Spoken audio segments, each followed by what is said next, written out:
Enchanté, mon chers. How are you? I'm good. We are here for our weekly energy oracle forecast where we are taking a look at the week ahead to see what kind of spiritual weather we will be having. Okay, right out the gate, we've got the ego card. This came out in my personal reading for the week too. And I was like, what do you mean? I don't understand. And then like moments later, I was struck with like, I don't know, stress. Well, you know, when you have like an existential crisis that just hits and you're like sliding down the wall and then it passes. So I feel like with all of the recent like changes coming up and transformation and evolution, you know, we've got everything is just sort of like stirred up inside, and more things have been coming up into our awareness, and we've been able to offload that baggage and transmute it. And it's like, oh, okay, while we're at it, let's just bring up some more, and you know, let's do another layer of that. Let's really knock it out. So, you know, things might be triggering this week, or they might have been for the last couple of weeks. And so we're just really examining the things that are mirroring to us in our life, you know, where we're still sensitive, where we might be falling prey to the ego's classic tricks, you know, where the ego might be trying to keep us small with fear. You know, I think we're really being invited to step through our fears so that we can finally conquer them. And I think it's kind of like these lingering fears that might be holding us back. Right? And it can be really sneaky. Like this might not be like major fears in life, but it might be like small things where you're letting anxiety and like nervousness kind of fear hold you back. For example, I've been like wanting to try going downtown to busk readings. Busking is street performing. And so I'm like, I don't know whether I'm considered a vendor or a busker. In Nashville, you don't need a vendor's, or you don't need a permit to busk in Nashville, from what I've discovered from my research, but you do need a permit to be a vendor.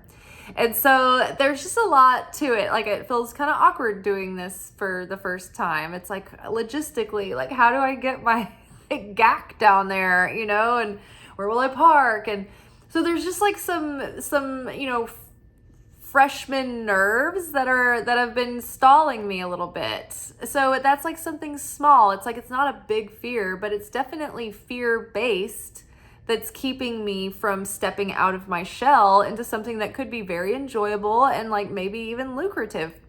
So think about that. Where are you looking for validation maybe? Or where is the ego trying to like keep you safe and small, but like maybe in a box? Are you afraid to be seen? Are you afraid to speak your truth? What is it that's coming up this week that's coming up to trigger you? Are you feeling lack? Right? Do you feel like, oh, I don't have enough time, or oh, I'm not enough of this, or I haven't had enough, you know, practice yet, or I'm not qualified, or are there any kind of lack-based behaviors coming up, right? Are you afraid to let go of control in some area, right? Because control is usually an illusion. Unless we're controlling ourselves, we don't have much control over the outer world. And the ego would like to act as though we can control the outer world. And that usually leads to suffering. We, you know, try to white knuckle our way through situations that we really don't have much influence over, except for the way that we feel and perceive it and the way that we can navigate through that situation. And so pay attention this week. Where is the ego tricking you and lying to you? And you know, the ego can sometimes it's grandiose, but sometimes it can be, oh, I couldn't do that. Oh, no, you know, and you think you're not egotistical because you're meager or humble, but the humbleness is like so exaggerated that it's keeping you from putting yourself out there when maybe you need to put yourself out there. And so the ego can sometimes make us grandiose and make us feel exalted and maybe better than. And that's usually we gotta go to our mind where people are like flashing their material possessions and their credibilities and their titles and, you know, I've accomplished this and this and this, and we think of that as the egotistical person. But have you ever met someone who's sort of like, well, I wish I could do that, and you know, and they're like the Debbie Downer. Like that person is egotistical as well, but they don't think they are because they're downplaying themselves and they're short selling, they're underselling themselves, right? They're selling themselves short. So that is an ego. That is one of the ego's tricks as well. So pay attention to your triggers. Remember that life is always mirroring to us what we need to see. It's not necessarily mirroring to us how we are. Sometimes it is. Sometimes something that bothers us in someone else is an aspect of ourself that we have, but we've put it in our shadow. We've disassociated from that aspect because we feel like that part of us would cause us to be rejected or, you know, cast out, you know, or outcasts, you know. But, and then sometimes we can see things mirrored in others that show us in ways that we might be lacking or that we have limited ourselves in some way, right? If you're triggered about, like, say you don't feel seen or you don't feel heard, well, are you able to speak up? Right? Are you able to speak out? Like if you have like people that are like walking all over you, maybe that mirror is not showing you that you walk all over people, but maybe it's showing you that you need to be a little bit more assertive, right? And that you need to have the confidence to be more assertive in a healthy like way. You don't have to be like, listen here. Because a lot of times when we've been suppressing ourselves and then we finally learn how to speak up and speak out, it becomes like this big dramatic thing where the person then kind of goes overboard and they're not doing it very gracefully or in a like just like turn the volume down kind of thing. Like everybody's like, whoa, where did this come from? And you know, it's just because you haven't had practice at being assertive or speaking up for yourself, right? And so maybe you kind of get extra about it. And then you're like, well, I don't understand when they say it, when they do that, everybody's fine with it. But whenever I say something and I speak up for myself, it's a big deal. And it's like, it's the delivery. It's all of the weight that is snowballed emotionally behind it that's like coming out. It's like being like all coming out at once. And there's so much energy and emotion and weight behind what you might think is a small act of being assertive or taking up for yourself or taking a stand, but it's like it's just coming off really heavy-handed. So just thoughts. Okay, so always love to have the ego card come up for the week. You're just like, great, what's in store? Can't wait. And, you know, I know, like, you know, in the summertime, Nashville is very quiet, like in July. And so historically, every year in July is a difficult month. And it's so funny because during the Cancer New Moon Lunation workshop, I did mention that in Kabbalah, we learned that there are a couple of months of the year that are more negatively charged than others. They're a little bit more difficult. And that is the month of Capricorn. The harder parts of the Capricorn personality is sort of like theming through the month. So we have those kind of difficulties overcoming where we might lack discipline or we might be overly severe and rigid. Then Cancer is a difficult month because there's a lot of like Cancer wrestles with emotion. So we might be wrestling with being overly emotional, or we might be looking at ways where we're not taking good care of ourselves, or we might be neglecting our intimate relationships. Or maybe, you know, you find yourself being crabby and like withdrawing and going inward or becoming avoidant. Cancers are also very empathic. So this month might challenge us in ways where we might not be setting strong enough boundaries. And so we might be challenged to set stronger boundaries. Leo is another one of the more negative months, and that has us dealing with our pride, and things related to that nature, and maybe coming across like heavy-handed, and prideful, and maybe because like Leos can be really super dedicated to what they're doing and they go all in, but they can also be sort of like a little bit like heavy-handed, extreme maybe in that way, or like a little bit too hard on others, like expecting the same devotion and dedication and diligence from everyone, just like at their level, and maybe they're projecting that on others. So that's a challenge for Leo. Now, oh yeah, and Leo really needs to be respected. They like to be respected. So you can be kind of like demanding respect instead of commanding respect from people in the month of Leo. So back to the month of Cancer. So July in Nashville kind of gets quiet for the entertainment industry and for the hospitality industry. And even though we do have like tourists, it's like they're starting to clear out, or I don't know, it's just not very lucrative in the service industry and in the hospitality industry around July. It gets really quiet. And in film production, I used to work in film production, there was like nothing filming in July. And so that was always a difficult month. And it's like every year, you never remember, oh yeah, July is very quiet and it's difficult. And so every year, it's like equally as jolting and scary and nerve-wracking. And so you feel that fear, you feel that lack. And then that fear and that lack starts playing with your mind.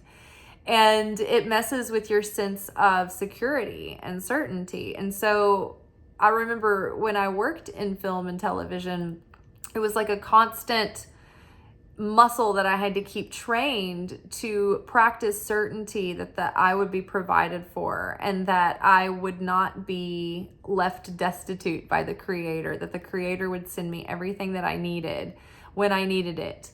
And it was a muscle that I grew very strong, because when you're a freelancer and your bank account is dwindling and you don't know when you're getting another gig, and your checks can take weeks to show up, it can get really scary. And I had to build a very thick skin around that, and a lot of faith and a lot of strength in my faith. And so, this is a really good time of year to remind me of that muscle, that trust muscle that I built during that time, because in the restaurant industry, it's not the most consistent, but you average out. Whereas like in freelancing world, it's you may not be consistent. It can be really erratic and all over the place. You're at the mercy of the industry and the needs of the industry. So it's good to have that stretch of faith again, although not super fun.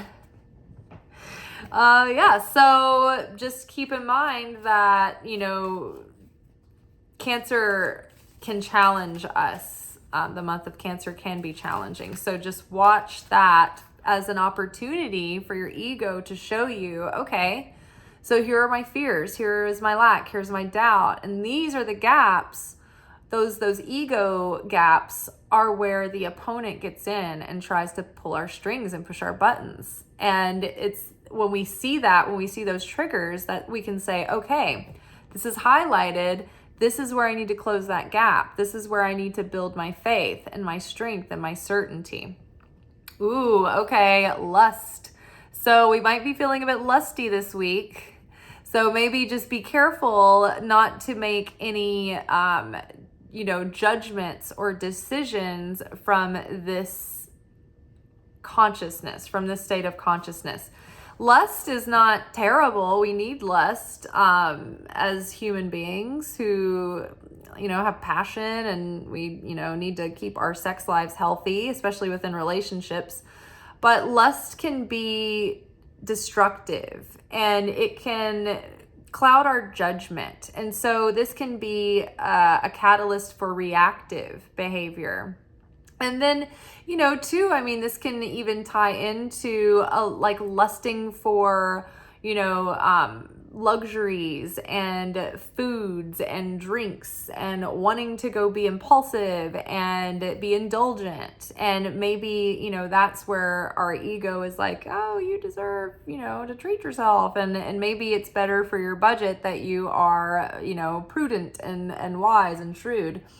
So definitely, though, when we are out and about in the dating world, lust can really get you in trouble because you're not thinking about if someone is going to make a good partner. You're not thinking about whether or not they are going to share your values and whether or not they are exhibiting red flags, right? You might be making like short-term, self-gratifying decisions that could lead to like, I don't know, maybe regrets later on down the road. So be careful of lust, but you don't want to like snuff it out completely. You just want to have that under control, right? It's a healthy thing to have, but out of balance, it is unhealthy. So this is one of those things. It's like on a hair trigger. You've really got to be self-aware when you have that coming up.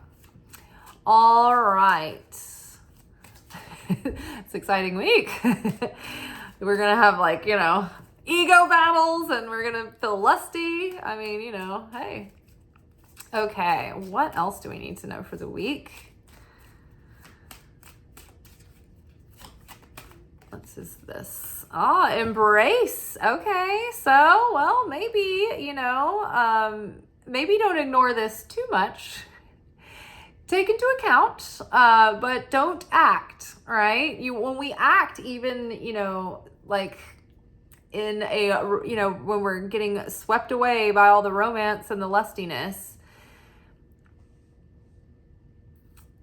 there can be chaos involved as well. So be mindful about the actions and the decisions you're making this week, but also take into account your feelings and just observe them and maybe let them tell you what's going on.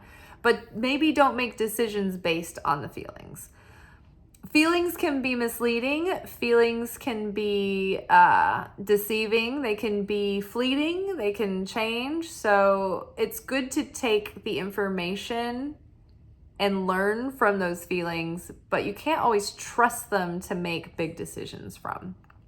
Embrace. Let's see the card that follows, embrace, because it's to also embrace when the ego is triggering you this week. So in Kabbalah class and in Kabbalah 1, we first learn like kind of how to workshop our lives. Like I love taking Kabbalah classes through the Kabbalah Center because it's like every class is like you're learning how to workshop your own life. And so one of the first skills you learn in Kabbalah 1 through the Kabbalah Center specifically is pause, what a pleasure. And this is pause, what a pleasure. So you're out in life, something triggers you. It doesn't even have to be a trigger. It can be anything. It can be like, oh, I want a FOMO, buy now while supplies last. Like pause, what a pleasure. So pause, what a pleasure. Why is this in my movie? So when something's coming up in your life and you're like, oh my God, what's going on? And it might be triggering you. Instead of bemoaning the situation, pushing it away, like, wanting to anesthetize, avoid, or numb it, or just like nip it in the bud, fix it right off the bat, don't react. Even trying to fix something right away, even though you think that that's the responsible thing to do, it's still reactive behavior. It's still reactive consciousness. You're still in effect consciousness because you're trying to take an action, but you're not thinking about why it's happening, what it's trying to show you, or if that's even the best decision, And so you get reactive, and then when you act, when you're in a reactive state and in effect consciousness, it can create chaos. So if something comes up as a trigger, the Kabbalah Center teaches us to say, pause. That means don't do anything. Observe. Oh, what a pleasure. This is great. This is an opportunity. It's not something that I'm being punished with.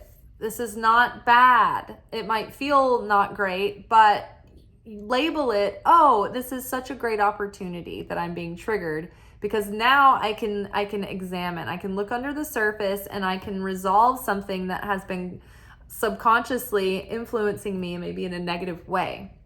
So pause, what a pleasure. Why is this in my movie, right? If you ever ask yourself, like, why is this happening to me? Why is this happening to me? But you're not even like really thinking, you're not actively in a constructive way asking, why is this in my movie, right? So what's the significance? If creator, like the idea behind why is this in my movie, it presupposes that whatever is happening is from the creator and it's for my highest good. And so if there's something that is happening to you, or no, it's not really happening to you, it's happening for you. So how could the creator use this to reveal more light through me? How can the creator use this to show me my weaknesses, my darkness, the gaps that I need, that I need to work on, to close those gaps, to keep the ego from getting in and wreaking havoc in my life and creating chaos, right? So I'm trying to think of an example of like how you could be like, pause, why is this in my movie? And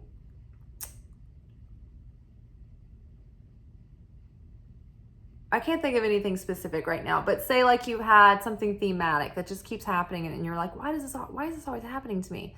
Like, look deeper than just the surface. Look deeper than just feeling victimized. Like, why me? Why me? Like, really look, okay, what is this telling me about my life? What is this highlighting for me that I want to change in myself, not in someone else? Like, so it's so hard to think of an example like right on the spot, but do you guys understand what I'm saying when I'm like, pause, don't react, ask, why is this in my movie? What is the significance in the plot? If you could separate yourself from you and you were watching your life like a television show, like on Netflix, and you were a character and you weren't you, and you didn't have any personal involvement, and you didn't have any stake in it, and it didn't affect you, you could completely detach as the observer, watching your life as a show, and you can sit there judging the characters and being like, oh, they should do this, or oh, don't, like they're saying this, but they really mean that. You know how we're always like commenting from the sidelines, and we all know what the characters should be doing, but it's harder for when it's us, right? So watching your life like a movie and watching for the subplot. What is the significance for the subplot? How is this driving my emotional journey forward, right? Because there's always like the outer story for the character, but then the subplot is like how the outer story is evolving them inside. How is this challenging them to grow and change and evolve, right? And so when we do that, when we say pause, what a pleasure, this is so great, why is this in my movie? We're taking ourselves out of victim mode, and we are then empowering ourselves to take full responsibility no matter what. And we're like, okay, well, I'll own my part in this. Even if somebody's like, no, you have no part in this, like you're not to blame, whatever. You're just like, no, I'll take some of this, like or like, maybe this has nothing to do with you. And you're like, well, it's in my movie, so there's something I need to see in this, right? So, I mean, this doesn't have to be verbalized outward to everyone, but an internal process, you're like, okay, why is this in the plot of my movie? What's the significance? How does this propel my healing? How could it be a catalyst for my healing? How could it make me aware of a problem that is boiling under the surface that I need to tend to or pay attention to? Okay. So that's how we embrace each moment. Even if it's like unpleasant stuff, it's got to be happening for us in some way to show us something important. And it may not always be what you think. And it doesn't mean, like, say the creator sends people that that send us messages through what's going on and what they're saying, it doesn't even necessarily mean that they're right or that they're justified in what they're saying. But if there was a message for you, can you draw that message out? Can you see what that message is? It might not even be what they're saying to you. That might not be the message. But like, say, in my ex relationship, if my ex, he wasn't always the nicest person. And so him saying something to me in his own unconsciousness the creator may not be trying to say that to me, but why is this in my movie? What message am I getting from this? Was probably set boundaries and possibly leave the relationship, but I wasn't interpreting that correctly at the time. I was thinking, oh, I need to work through this and stick it out, but like trying to figure out, okay, what was the message? Why is this in my movie? If the creator is speaking to me through this person, and understanding that it's not necessarily what they're saying that the creator is saying, but there's something more, there's something deeper, look deeper into it. Sorrow. So there could be some sorrow this week. It could be lingering sorrow coming up that you're grieving, like the old life and the old ways and the old you that is now passing, because we've gone through so much evolution and growth so rapidly and so intensely over the last couple of years since we've started this channel. But even in recent weeks, I feel like so much rapid change has happened, and I'm hardly like the person I used to be. In a lot of ways, I'm always me. I'm always the same. But there are things about me that have grown so much that there is an old version of me that is no more. It just simply isn't. And so sometimes I feel grieved, about that. And there are seasons of our life that are gone, that we are moved past, that can't come back, And so sometimes we have to grieve and mourn those things too. But yeah, don't let your lust lead to anything that's going to make you feel sorrowful or regretful. Okay, and let's grab one more card just to round us out. This is a dicey week ahead. We've got ego, we've got lust, we've got sorrow, and it's like, embrace it. Just embrace it all. Fire. So fire is cleansing, fire is purification, fire is vitality, fire is life force. We have the snake here. We have what looks to be a leg bone and a hip. And we've got marigolds, I think, and sunflowers. This is about transformation. This is about awakening. This is about vitality.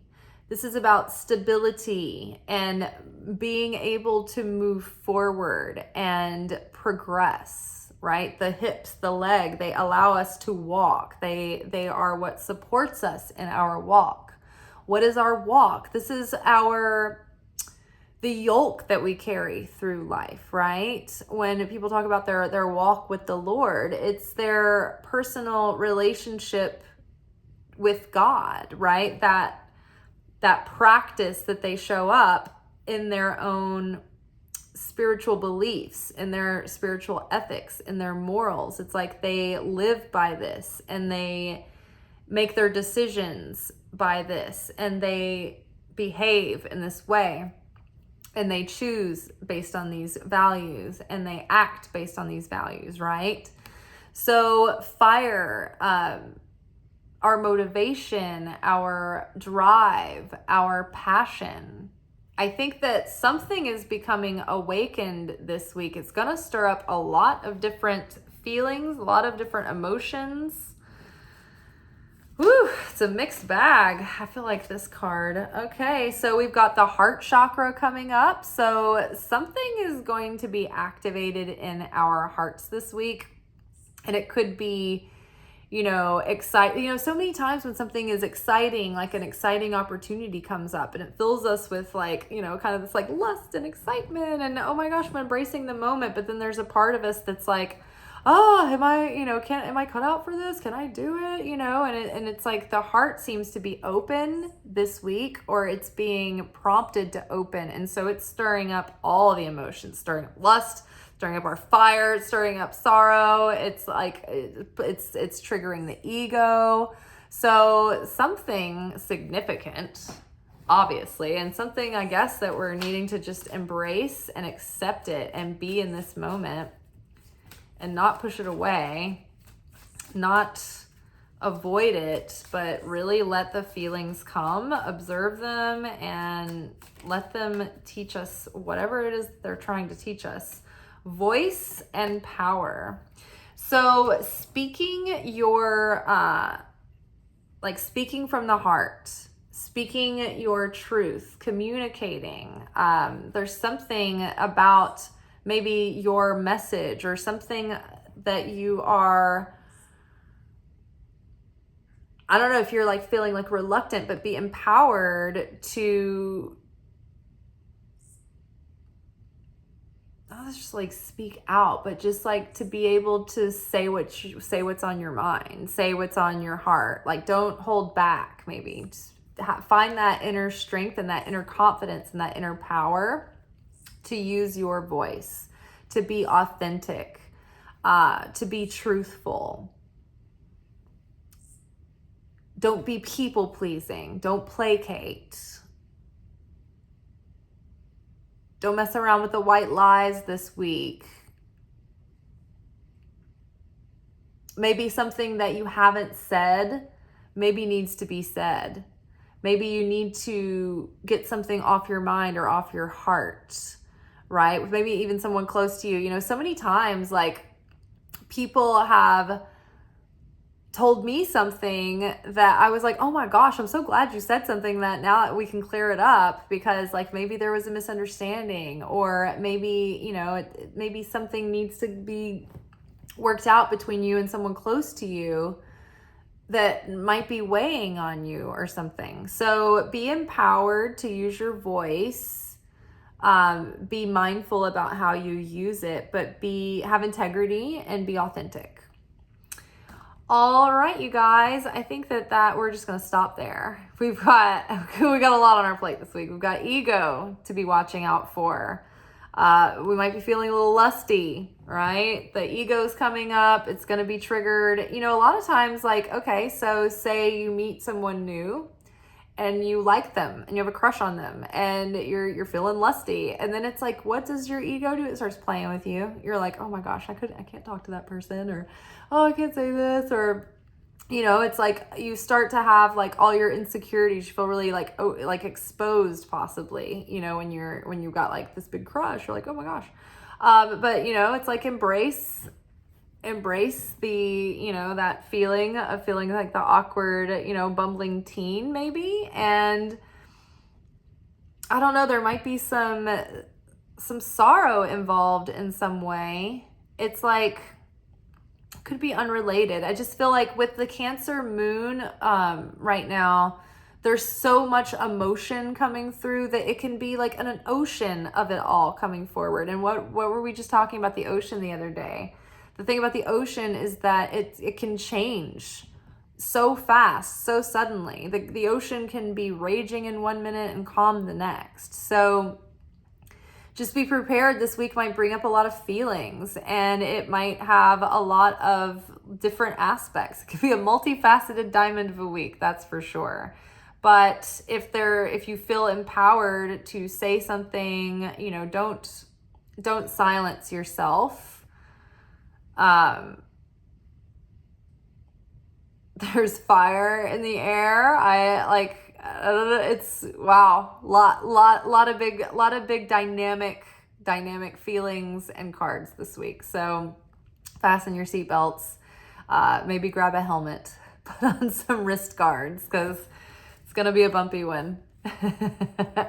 Maybe not, maybe it won't be. Maybe it'll just, be very vivid and very, very colorful week ahead. But Godspeed, ladies and gentlemen, Godspeed. Ciao. Thank you for watching. If you enjoyed this video and you got something out of it, then please give it a like. Subscribe to the channel. Turn on notifications to be notified of when I drop content. Like the videos, comment, share them. Anything that you do helps these messages get out to other people who need them. So you watching a video and taking an action on it actually makes a positive difference in someone else's life.